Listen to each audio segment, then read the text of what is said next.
Welcome to another episode of Between the Black and the White. Hi, this is Gray Rinehart, and today I want to talk about a topic that I find particularly interesting, and I hope you will find at least part of it interesting as well. And that is, I want to look closely at the verbs in the preamble to the Constitution. Now, a couple weeks ago, I did a segment, a public speaking tip on the value of inflection. And I think you'll hear that I put that to use as we go through this today. First of all, I will read the preamble out of my handy-dandy copy of the Constitution. And if you are of a certain age and hear the Schoolhouse Rock tune in the background, that's perfectly fine. I will not sing it to the tune, at least not right now. We, the people of the United States, in order to form a more perfect union, establish justice, ensure domestic tranquility, provide for the common defense, promote the general welfare, and secure the blessings of liberty to ourselves and our posterity, do ordain and establish this Constitution for the United States of America. Now that's pretty clear if you break it down. And of course, the primary subject-verb agreement in that sentence is we the people ordain and establish. That's it. All of the stuff in the middle is the rationale, the reason, the purpose behind ordaining and establish the Constitution. Now, ordain and establish is itself sort of an interesting construction. Ordination is perhaps not a concept that's as well known today as it would have been at the time.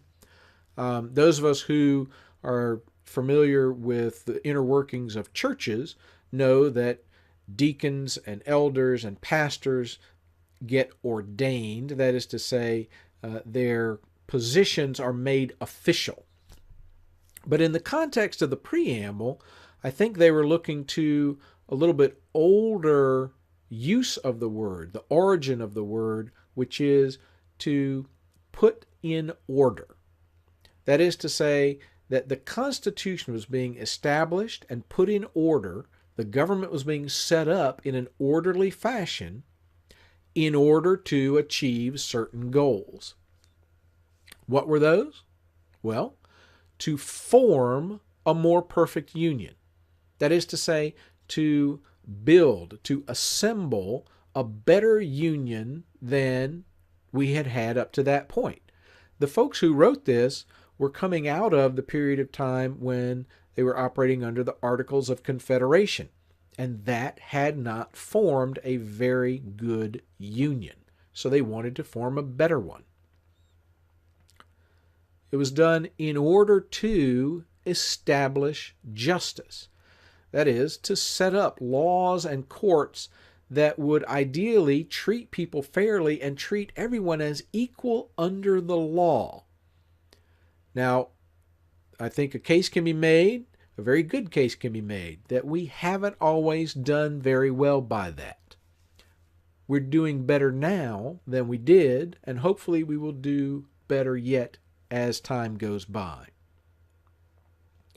It was done in order to ensure domestic tranquility. That is, to protect, to guard against the loss of the peacefulness within the nation. Domestic tranquility. Now, corresponding to domestic tranquility is providing for the common defense. That is, defending against external threats. And it's interesting to me that it's not provide the common defense, but provide for the common defense. It has that future aspect associated with it. That, it's going to be the idea of preparation and setting things up in order that defense can be conducted and done successfully. To promote the general welfare. And here, again, I think the choice of verb is important because it's not provide the general welfare, but to promote the general welfare, to nurture it, to set up the conditions under which our general welfare can grow and thrive, and to secure the blessings of liberty. And of course, to secure something is to fix it in place, to fasten it down, to make it safe.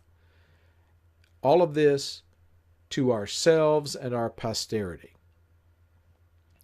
Now, that's probably enough for breaking down the preamble itself, but I want to leave you with another thought, and that is, it's possible to make a conceptual leap from we the people ordain the Constitution in order to accomplish these things to we the people work to accomplish these things. Think about it. We the people establish justice. How? By treating people justly. That was the first of the three things that the prophet Micah tells us that the Lord requires of us: to do justice, and to love mercy, and to walk humbly with God. We the people ensure domestic tranquility by living at peace with our neighbors. We the people provide for the common defense. Some of us by serving, by standing up and swearing the oath to support and defend the Constitution against all enemies, foreign and domestic. Some of us by supporting those who serve. And I am reminded that Heinlein had a line somewhere, it might have been in the notebooks of Lazarus Long, that those who refuse to support and defend a state really don't have any right to being supported and defended by that state. But that's another matter for another day. We can continue this conceptual thread. We the people promote the general welfare. How? By working, and then by sharing some of our excess with people in need and helping them to find work themselves, all of which builds up the general welfare. And we, the people, secure the blessings of liberty by holding on to freedom and defending it when we are called upon to do so. Sometimes I wonder if we put too much faith in the government to accomplish these things rather than taking enough of the responsibility on ourselves.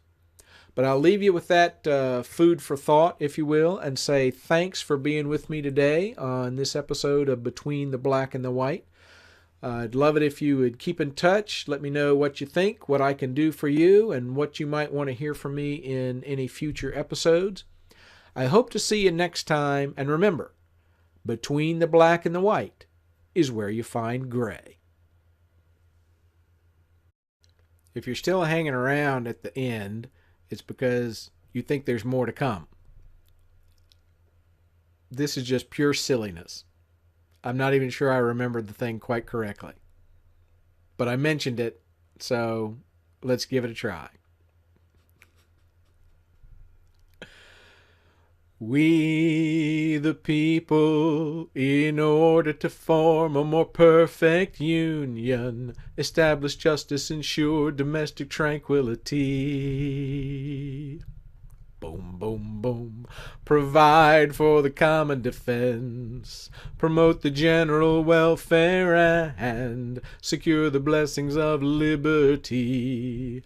To ourselves and our posterity do ordain and establish this Constitution for the United States of America.